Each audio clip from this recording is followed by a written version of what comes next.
পলাতক হেমন্ত সোরেন ঝাড়খণ্ডের নতুন মুখ্যমন্ত্রীর নাম প্রকাশ্যে এনেছে বিজেপি সাংসদ। কে হবে নতুন মুখ্যমন্ত্রী সব বিস্তারিত জানতে পারবেন। আপনারা দেখছেন top Barasat news YouTube channel.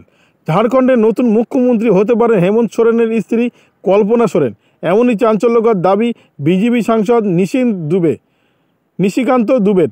শুধু তাই নয়, বিজেপি সাংসদের জোরালো দাবি, এ ব্যাপারে সিদ্ধান্ত নিতে হলে বিধায়কদের একটি বৈঠক ডেকেছেন হেমন্ত সোরেন।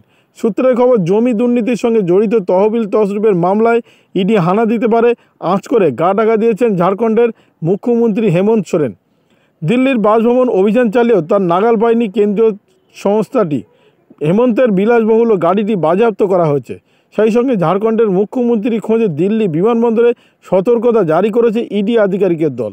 ইডি সূত্রের খবর, ঝাড়খণ্ডের মুখ্যমন্ত্রী হেমন্ত সোরেনের বাড়ি থেকে বহু নথি পাওয়া গিয়েছে। তার BMW গাড়িটি বেআইনি টাকায় কেনা বলেই তদন্তকারীদের অভিযোগ। তাই সোমবার রাতেই গাড়িটি বাজেয়াপ্ত করেছে ইডি আধিকারিক।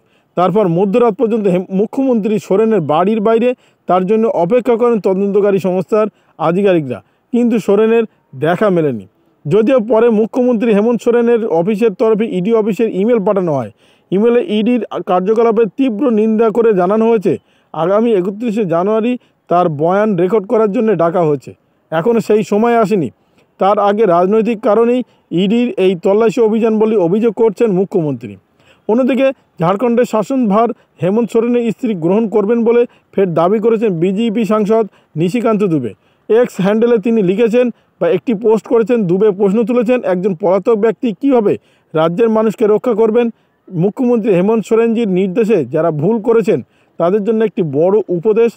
পালিয়ে গিয়ে মুখ্যমন্ত্রী নিজেকে প্রমাণ করেছেন। তদন্তকারী সংস্থার মুখোমুখি হওয়া থেকে বাঁচতে যে লোকটি সারাদিন ঘরে বাইরে অপমানের শিকার হচ্ছেন, সেই ব্যক্তিটি কী করে রাষ্ট্রের কর্মকর্তা বা জনগণকে রক্ষা করবেন? একই সঙ্গে তার আরও সংযোজন, হেমন্ত সোরেনজি তার নিজের দল JMM কংগ্রেস এবং সহযোগী দলের বিধায়কদের লটবহর নিয়ে রাঁচিতে পৌঁছানোর ডাক দিয়েছেন। তথ্য অনুসারে কল্পনা সোরেনজি অর্থাৎ হেমন্ত সোরেনের স্ত্রীকে মুখ্যমন্ত্রী করার প্রস্তাব দেওয়া হয়েছে। মুখ্যমন্ত্রী বলেছেন যে ইডি জিজ্ঞাসাবাদের ভয়ে তারা সড়কপথে রাঁচিতে পৌঁছবেন এবং তাদের আগমনের কথা জানাবেন। আবারও বলছি, ঝাড়খণ্ডের নতুন মুখ্যমন্ত্রী হতে পারেন হেমন্ত সোরেনের স্ত্রী কল্পনা সোরেন, এমন চাঞ্চল্যকর অভিযোগ করেছেন বিজেপি সাংসদ নিশিকান্ত দুবে। শুধু তাই নয়, বিজেপি সাংসদের জোরালো দাবি, এই ব্যাপারে সিদ্ধান্ত নিতে কোর কমিটির বৈঠক ডাকা হয়েছে। ভিডিওটি আপনার কোনো প্রকার উপকারে লেগে থাকে অবশ্যই লাইক, কমেন্ট, শেয়ার করবেন। সেই সঙ্গে চ্যানেলটি সাবস্ক্রাইব করার অনুরোধ রইল। সবাই ভালো থাকবেন, সুস্থ থাকবেন।